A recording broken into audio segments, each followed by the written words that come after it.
Hello, everybody. Here's a quick book review for you. Today we're looking at Of Plymouth Plantation by William Bradford. And that's Governor William Bradford of course, Plymouth Plantation in Massachusetts. Probably should have done this review back in November. It would have been fun to do it at Thanksgiving time, but oh well, doesn't matter. So I recently read this book, and I've wanted to for a long time. I'm very interested in history, and here we have an eyewitness to history, so a first-hand account. Those are important to read. It's important to read those primary sources. And I think one of the interesting things about this book is William Bradford also includes other primary sources within his primary source. So he has copies of letters that he sent, letters that other people sent, and letters that he received and that the colony received to help give his story.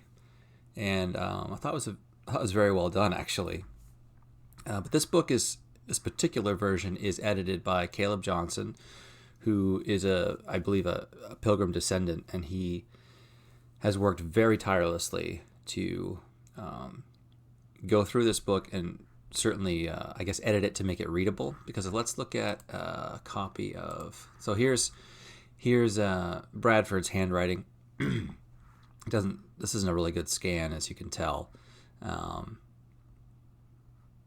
But what he's trying to do here, what Johnson does, is just cleans this up and just puts it in a readable font, and modernizes the spelling. So where it says ye in many places, just changes it to thee, because THE, because that's what's meant there. Unto the simple truth. And this word here, this looks like an F, but if you've read some older documents, you know that that's an S, so that's slender. Slender judgment. And, there's an E on the end of judgment here, but we don't spell it that way. So Johnson just cleans those things up, just modernizes the spellings a little bit. That's all that's really going on there. He's not changing the content of the book. But by reading this, you get a sense of who Bradford is. And I think that's an important thing, and some information about Plymouth Colony. So this matters to me because I'm a descendant of William Bradford. He's one of my ancestors. I can't remember how many greats for great-grandfather, but I'm literally one of his offspring, and along with a million other people at least. And there may be 20 or 30 million people. Nobody really knows who are descendants of the pilgrims.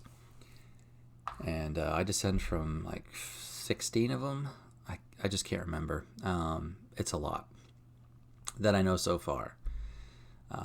But if you're listening to this in the United States, or even in Leiden, Holland, you might be a descendant, at least of the separatists.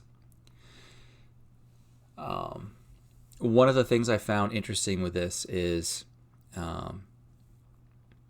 I've wondered for many years, would William Bradford be disappointed in me? I'm one of his descendants. Would he be disappointed? Would he be encouraged? To a degree, he'd be disappointed, because I'm a Reformed Baptist, and he specifically calls out in this book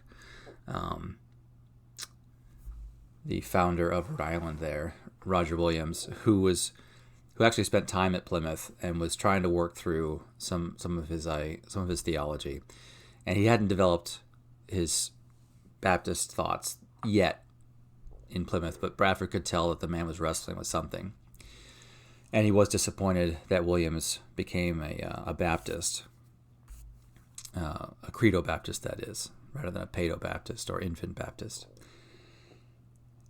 And so I just thought that was interesting, and sorry to my heritage, but tough cookies. I'm convinced of Credo Baptism. That's just the way it's going to be. But I was interested that I do share some personality traits with Bradford. He was meticulous about some things, and you can tell reading the book he's meticulous, but he was annoyed with how tedious being meticulous can be. I just had to laugh. There's been so many times I've done a project and been like, I just want to get it done. I'm so sick of this. This is boring. I want to move on, but I have to do this. And yeah, I could relate to that, and probably millions of you out there who aren't even his descendants could relate to that as well. I just thought that was funny. One of the things that Bradford brought out in this book was the reasons for leaving both England and Holland.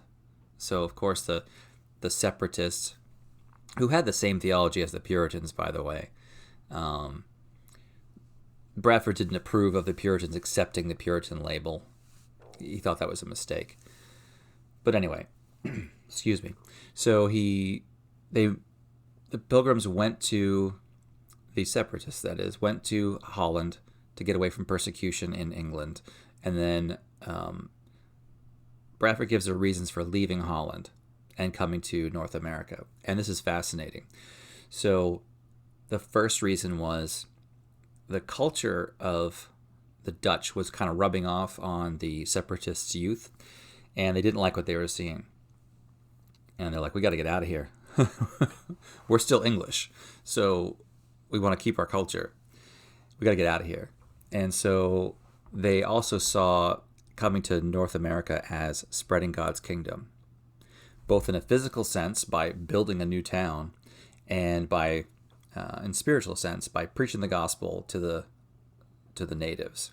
And that was the whole idea. So those are the reasons they came over, to get away from the Dutch and to spread the kingdom. Excuse me. That was a surprise.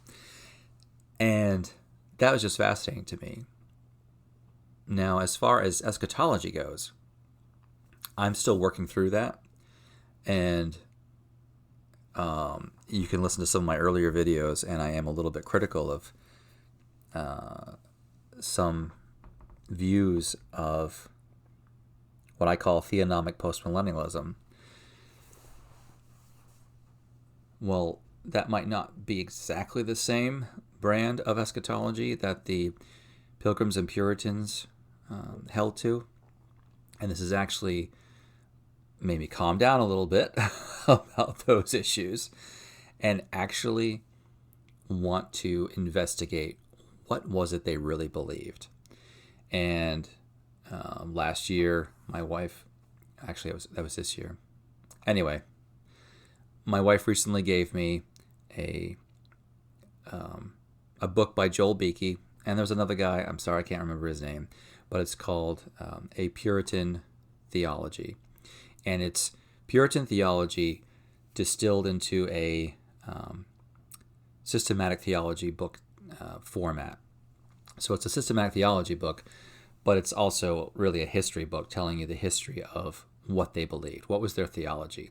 And Puritans are not a monolith by any stretch, but I do want to go through that book, and I want to look at their eschatological outlook and then investigate the scriptures that they refer to. Because when you have a family member that believes something, it lends more credence to it, right? At least it gives you, you want to take the time to be careful and thoughtful and investigate it, rather when it's total strangers on the internet. You're like, ugh, I don't believe that, so I'm just going to move on from that. It's harder to give it a serious consideration when it's just total strangers. But when it's actually your blood relatives, it makes you want to think for a minute and just be like, wait, I need to consider this. And that was probably that was the most shocking revelation of reading of Plymouth Plantation, is I need to be more careful about investigating eschatology, and maybe from maybe keeping my trap shut about the theonomic post-mills. Now, I don't expect to agree with the theonomic post-mills, but maybe I need to consider more carefully what I'm saying before I throw it out there, and understand the system better before I get into that. My pastor is a post-millennial, and he and I talked about it briefly, and he knows that I'm just not a fan of it at all. And I came to him recently and just said, hey, I read this book, Plymouth Plantation, and I've got to look into this more. So he was encouraged by that. Anyway, I think this book is worth reading. I love history, and I think every American should be reading Of Plymouth Plantation. I think it's an important book to read. I think every American should read it. And even more strongly, I will say, if you know you are descended from any of the pilgrims at Plymouth, you must read this. This tells you about your ancestors. He doesn't name every one of them in the narrative. He does name them all at the back of the book to list those who first came. But that was pretty cool. Oh, one more thing I want to say. After about 20 years or so, there was Bradford noticed a very serious decline in behavior.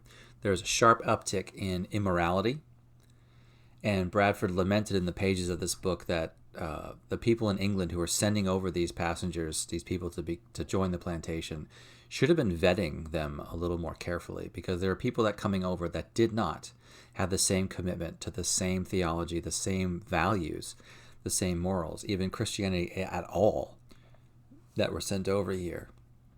And things degraded quickly. And they were really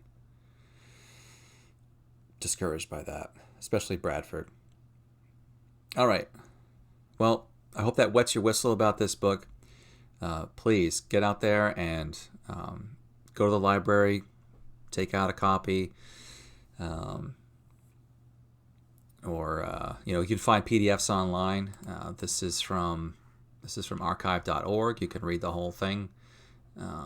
Although this is only 76 pages. Oh, that's not what I mean.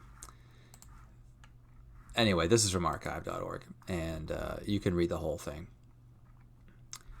Or you can shell out, I think it was $30 at the time. I haven't looked at this in a while. I bought this in 2020. Finally got around to reading it. Let you know how long my reading list is.